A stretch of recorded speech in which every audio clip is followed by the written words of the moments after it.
pas le choix de t'écouter sur Oui. ce sujet. Là. Écoute, étrange projet 94 dans le contexte de MK Ultra. Ça, tu nous Voilà. en as déjà parlé. Ça concerne les animaux. Voilà. Bon, un programme pour les transformer en armes meurtrières. De que c'est, comme Ouais. on dit. On est toujours un peu surpris par ce que cachent en fait ces documents. Parce qu'il faut savoir que le projet MK Ultra, pour les gens qui nous écoutent, qui ne savent pas de quoi on parle, c'est un projet qui a été mis de l'avant par la CIA dans les années 50. On voulait développer un système ou un mécanisme d'interrogatoire qui est une forme de sérum de vérité à travers des interrogatoires. On savait que les Soviétiques travaillaient sur des projets semblables, donc les Américains ne voulaient pas se laisser damer le pion, d'où le programme MK Ultra, qui veut dire Mind Control Ultra. Donc, c'était le nom qu'on avait donné au programme. Et à travers ça, il y a plein de petits programmes. Là, c'est un grand nom parapluie, MK Ultra, qui a existé techniquement jusqu'en 1963. À ce moment-là, il y a eu un audit du Congrès américain sur les activités de la CIA. On trouvait qu'il y avait des trucs qui étaient un peu louches là-dedans. Donc, il y avait des gens qui avaient été utilisés. On en a beaucoup parlé dans le cas de MK Ultra avec l'hôpital de Allen Memorial ici.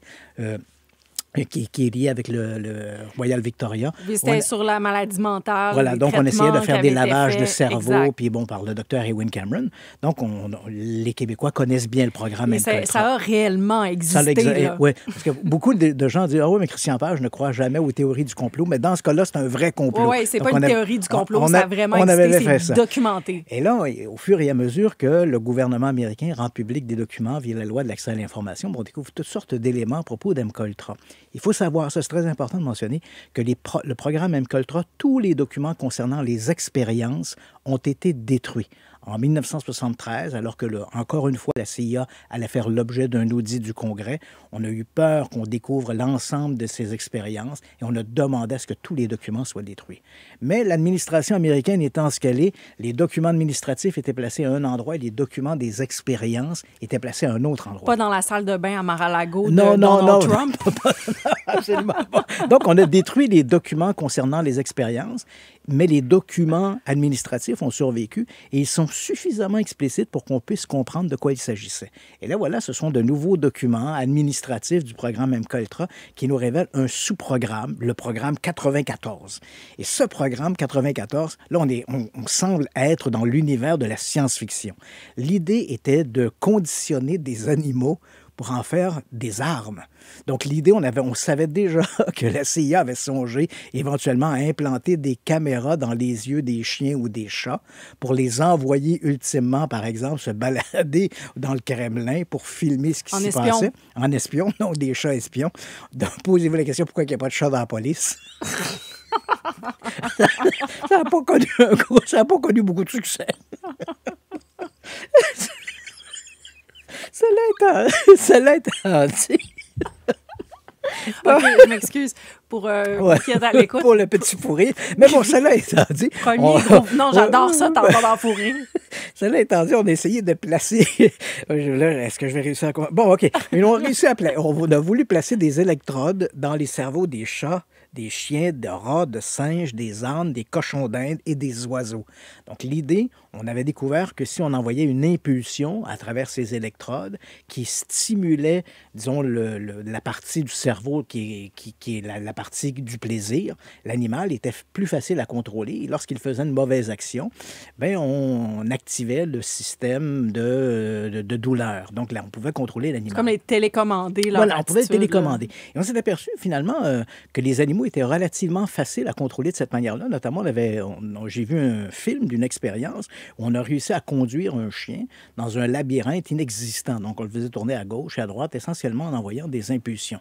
Donc, l'idée était de produire une armée d'animaux. Une armée d'animaux qui aurait été contrôlée de cette manière-là. Mais tu comprends que l'animal, une fois contrôlé, l'idée, c'est de le placer. Évidemment, ça peut paraître un peu macabre de dire ça, mais l'idée était de faire des animaux kamikazes. Donc, on prend un chien. Le chien, à l'intérieur du chien, on place une bombe. Et le chien, on le contrôle pour qu'il aille dans un bureau en particulier, dans un endroit précis. Au moment où il est en présence de la personne que l'on doit éliminer, on fait sauter l'animal et avec lui, bien sûr, les gens qui sont autour de lui. Donc, c'était cette idée-là. Mais moi, c'est rien qui me surprend, ça. Là. Non, écoute, c'est fou. Tu sais, quand tu as une équipe là, qui est assise là, de la CIA, puis c'est OK, Quelles sont nos nouvelles armes? Qu'est-ce qu'on peut faire? Comment on peut être originaux? Comment on peut...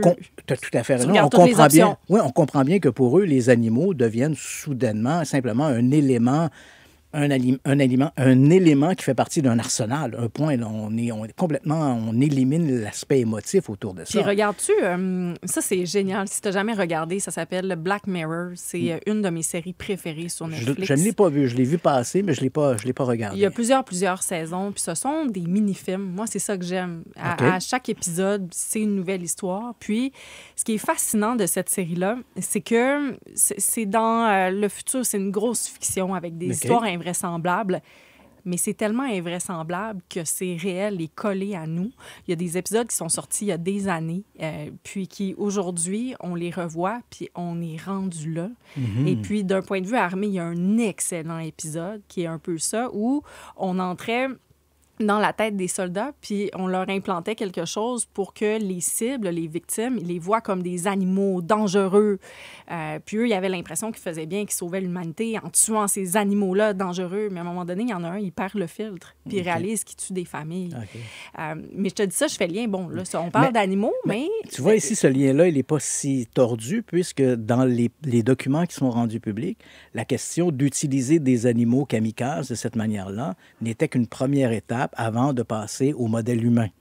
Donc, on comprend que si ça peut fonctionner avec un animal, est-ce qu'on ne pourrait pas contrôler le cerveau d'un humain pour l'amener littéralement à rejoindre une cible et éventuellement devenir un kamikaze?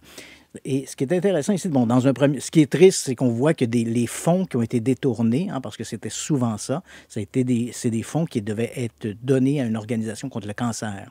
Donc, dans les années 60, on a détourné des fonds de cette organisation-là qui, en fait, n'existait pas. C'était un paravent.